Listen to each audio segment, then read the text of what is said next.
பிடிக்காத ஒரு வாழ்க்கை வாழ்வதற்கு பொருளாதார அடிமைத்தனம் தான் காரணம். பிடிக்காத பெண்கள் பிடிக்காத ஒரு கணவரோடு வாழ்வதற்கு என்ன காரணம்? அவங்க வேலைக்கு போகிறது கிடையாது, பணம் சம்பாதிக்கிறது கிடையாது, சாப்பாட்டுக்கு என்ன பண்ணுறது, பிடிக்காத ஒருவருடன் வாழ்ந்து தான் ஆகணும். பிடிக்காத ஒருவரிடமிருந்து விலகுவதற்கு பெண்கள் சுயமாக சம்பாதிக்கணும். அப்போ தான் பிடிக்காத ஒரு கணவனிடமிருந்து அவர்கள் விவாகரத்து பெற்று வேறொரு வாழ்க்கையை அமைத்து கொள்ள முடியும். பிடிக்கலன்னு தெரியுது, கணவனை பிடிக்கல அப்படின்னாலும் அவங்க கூட ஏன் வாழ வேண்டிய கட்டாயம் ஏற்படுது அப்படின்னா, அவங்க வேலைக்கு போகிறதில்ல. பணத்துக்காக என்ன வேலைக்கு போகிறேன்னா வேலையை பற்றின ஒரு பயம். முன்ன பின்ன வேலையை பார்த்தது கிடையாது, ஒரு தொழிலை செஞ்சதே கிடையாது, பணம் சம்பாதிச்சதே கிடையாது, சுயமாக சம்பாதிச்சதே கிடையாது.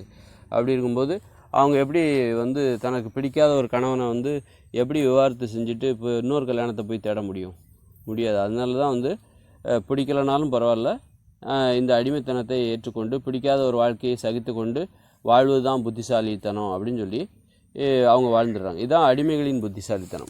அடிமைகள் இப்படி தான் புத்திசாலித்தனமாக யோசிப்பாங்க. அதனால் பெண்களுக்கு சுயமாக சம்பாதிக்க கற்றுக் கொடுத்துட்டாலே இங்கே பிரிவதற்கான சுதந்திரம் கிடச்சிடும். சுதந்திரம்னா என்னென்னு தெரியுமா? பிரிவதற்கான சுதந்திரம் தான் சுதந்திரம்.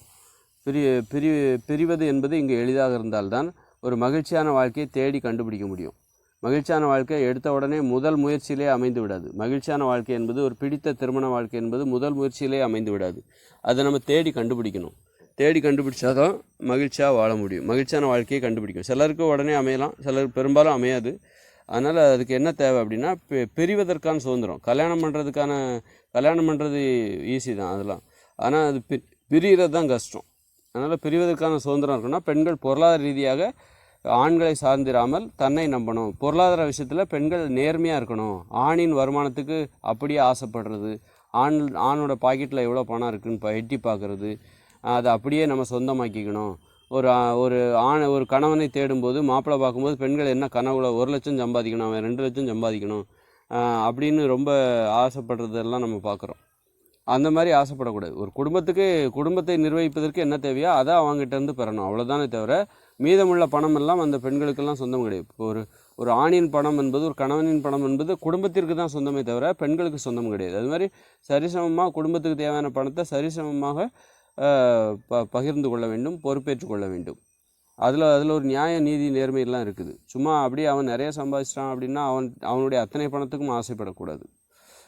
அது மாதிரி ஒரு ஆணும் நல்ல சுயமாக சம்பாதிக்கக்கூடிய பெண்களை திருமணம் பண்ணிக்கிட்டாங்கன்னா பிற்காலத்தில் ஒருவேளை அந்த பெண் பிடிக்காமல் போகிறாங்க, இல்லை வேறு யாரையோ இன்னும் சிறப்பாக பிடிக்குது அப்படின்னா இந்த பெண்ணை விவாகரத்து பண்ணிவிட்டு அவன் இன்னொரு பெண்ணை தேடிக்கலாம்.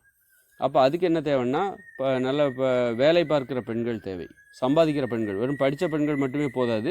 படித்த பெண்கள் எல்லாருமே வேலை பார்க்கணுன்னு நினைக்கிறதும் கிடையாது. சும்மா பெருமைக்காக படிக்கிறவங்களும் நிறைய பேர் இருக்காங்க.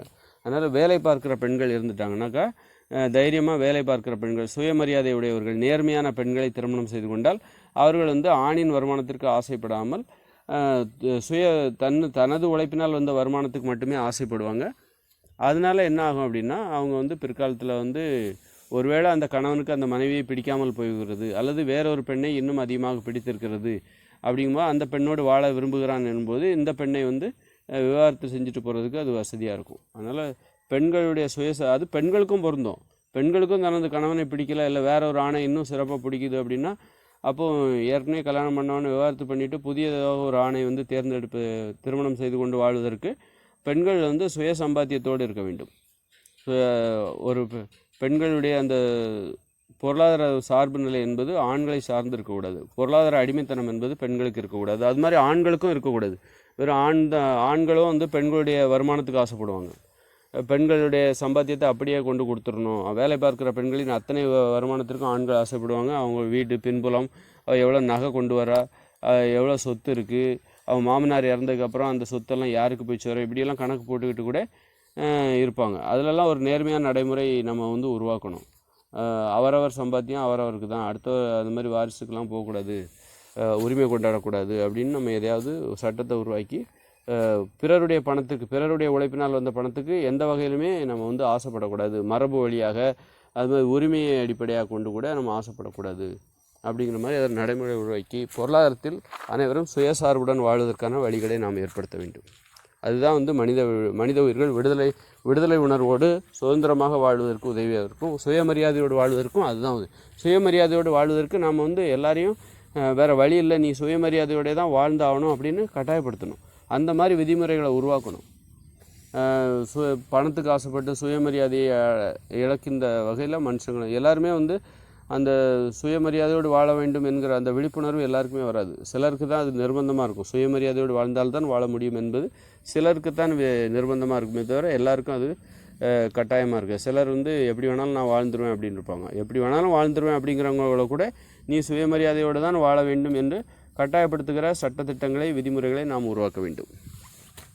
பிடிக்காத ஒரு வாழ்க்கையிலிருந்து பிரிந்து செல்வதற்கு தடையாக இருப்பது. ஒரு கணவனுக்கு மனைவியை பிடிக்கலன்னா, மனைவிக்கு கணவனை பிடிக்கலன்னா பிரிந்து செல்வதற்கு எது தடையாக இருக்கிறது என்றால், அந்த பெண் பொருளாதார ரீதியாக தன்னை சார்ந்தில்லாமல் பிறரை சார்ந்திருக்கிறார்கள், பெற்றோர்களையோ அல்லது கணவனையோ சார்ந்திருக்கிறார்கள். அப்படிங்கும்போது அந்த பெண் மீது ஒரு பரிதாப உணர்ச்சி ஏற்படும். அதனால் வந்து அந்த பரிதாப உணர்ச்சி தான் வந்து பிரிந்து செல்வதற்கு மக்கள் ஆதரவு கொடுக்க மாட்டாங்க. யாருமே வந்து பெரும்பாலும் ஆதரவு கொடுக்கறது இல்லை. அதனால் அந்த பரிதாப உணர்ச்சியை எப்படி போக்கணும் அப்படின்னா, பெண்கள் வந்து பொருளாதாரத்தை சுயமாக சம்பாதிக்க வேண்டும். சுயமாக சம்பாதிச்சா மட்டும் போதாது, அந்த பொருளாதாரத்தை வந்து நிர்வகிப்பதில் வந்து அந்த பெண்களுக்கு முழு உரிமை வேண்டும்.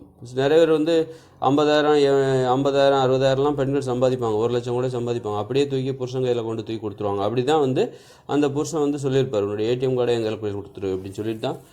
அப்போ வந்து அந்த மாதிரி சுரண்டலும் இங்கே நடக்குது. பெண்களை வேலைக்கு போக விட்டுட்டு அவங்களுடைய உழைப்பை சுரண்டுகிறவர்களாக ஆண்கள் இருக்கிறார்கள்.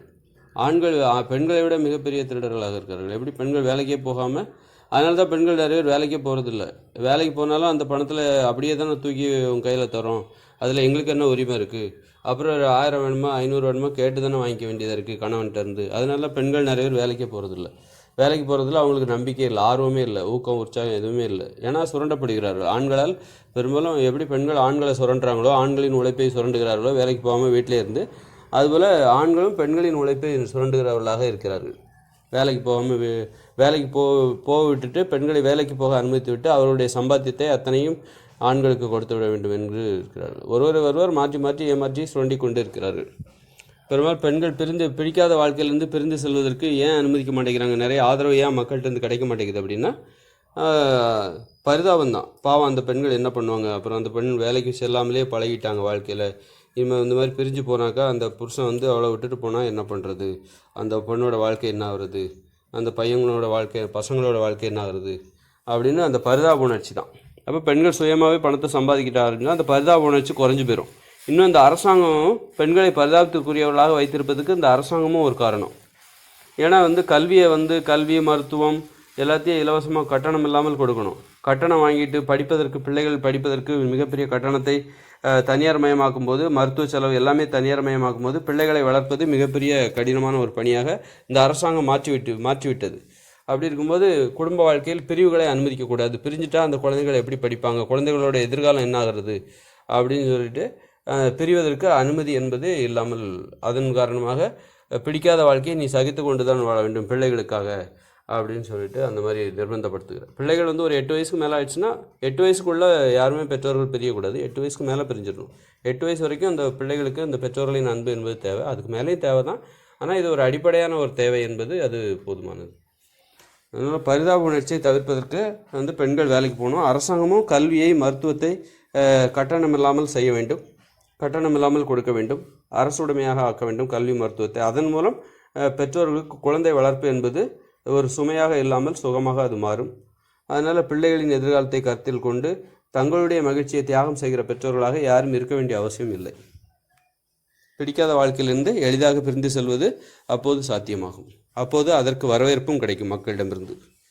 பிடிக்கலன்னா நீ பிரிஞ்சு போயிடுங்க, எதுக்கு வாழ்ந்துட்டுருக்கீங்க, இப்போ என்ன பிள்ளைகளை வளர்க்குற கஷ்டமா, அரசாங்கமே கல்வி செலவு அனைத்தையும் ஏற்றுக்கொள்கிறது, மருத்துவ செலவு அனைத்தும் அரசாங்கமே ஏற்றுக்கொள்கிறது. பிள்ளைகளை வளர்ப்பது என்பது பெரிய சுமையே கிடையாது. அது மாதிரி பிள்ளைகள் வந்து படிக்கிறதுக்கு சம்பளம் கொடுக்கணும். இப்படி வாழ்க்கையை எளிதாக்கும் போது தான் இங்கே பிரிவது என்பது எளிதாக மாறும். பிடிக்காத வாழ்க்கையிலிருந்து ஒருவர் தன்னை பிரிந்து பிடித்த வாழ்க்கையை நோக்கி செல்வது என்பது எளிதாக மாறும். எளிதான நடைமுறையாக அது அப்பொழுது தான் மாறும்.